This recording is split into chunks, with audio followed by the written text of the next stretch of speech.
many times we are caught up with things in our mind.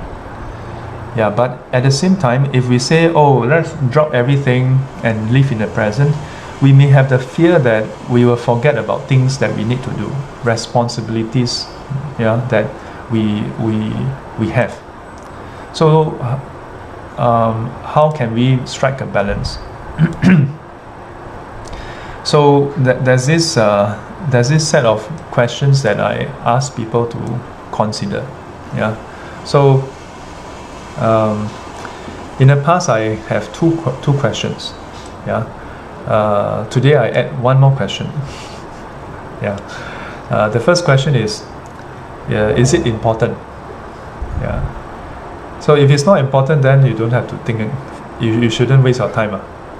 Yeah. But many times the fact that the matter is in your mind, it is because you feel that it's important. Other people may not think that it's important. That's their business. Yeah.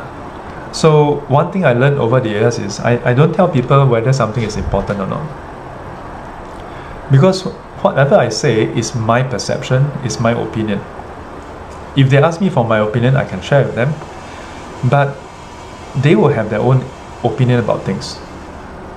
And that opinion, there's no reason why I should change their opinion. If they think it's important, it's important. Because how do I know that it's not important? Yeah, maybe objectively it's not important, but subjectively it's important to them, and that's what matters. In what sense? That's what matters because that is what will define the way they relate to it. If we perceive something as being important, then it doesn't matter whether it is truly important or not, because it will shape the way we relate to it. Just as when we look at our children, our niece and nephew, the way they relate to Instagram, to TikTok, or to Roblox, to computer games, handphone, to chats, we may look at it and say, this is not the most important thing now, you must focus on your studies. But the trouble is they perceive it as more important, and because of that they are going to relate to it in a certain way. Now if you can help them see it otherwise, that's good. But if you can't, then how? So I've come to realize that one of the toughest thing to do is change people's perception. Yeah. And to begin with, there are reasons why they perceive it as important. You know, who am I to come in to tell them that no, your perception is wrong? So then, what's the next best thing? The next best thing is to ask yourself the next two questions. The first question is, well, okay, if it's important, is there something that you can do about it? And if so, are you able to do something about it? Okay, so this second question is about your ability to deal with the situation.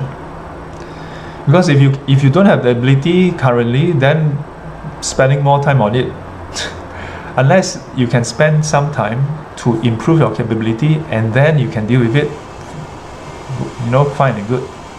But if not, then worrying about it, last I checked, worrying doesn't improve our capability. In fact, it incapacitates us. So the second question is, do we have the ability to solve it? And many times I realize our incapacity is failing to see that we may not be the best person to deal with it. Maybe some other people are more capable, are more suitable to deal with the problem that is important to us. Now, if it's something important, if it's something that we can deal with, we have to still ask a third question, which is it something that we need to deal with it now?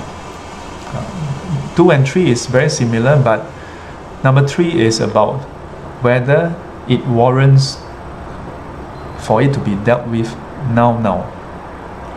Second, number 2 is about our ability to deal with it. Third is about whether we need to deal with it now. Third is about time, about chronology, about sequence. Yeah. So only if it's important and you have the ability to deal with it, and the subject matter needs to be dealt with now. If you say yes to all three, then go and deal with it.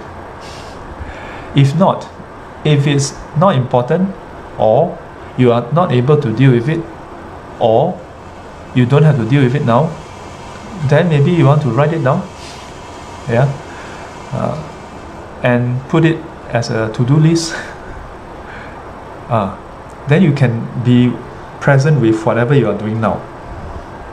So that is another angle, which is whether it's important, whether you are able to do it, and also whether you have to do it now with respect to the present moment. With respect to the present moment, whatever you are doing presently as compared to what is on your mind, yeah, do a comparison. Now there's no clear-cut right answer for every scenario, okay? But I hope these questions can help us to manage, yeah, whatever comes to mind, and perhaps in this way then we can not drift off at the drop of the hat. A message come in, then we are gone. Yeah, a thought come in. Sometimes the message is through our handphone, sometimes it's in our mind. A message appear in our mind, and then we run off, we veer off. And by the time we finish, we come back, we forgot what we were trying to do. Or sometimes the first thought come, we go off halfway through, a second thought come, we go off, third thought come, we go off, and by the time it's number 24 thoughts, we also forgot what the first thought is or what we are doing at the first place. Yeah. Then we may leave a lot of things half done. And to me that is the big problem.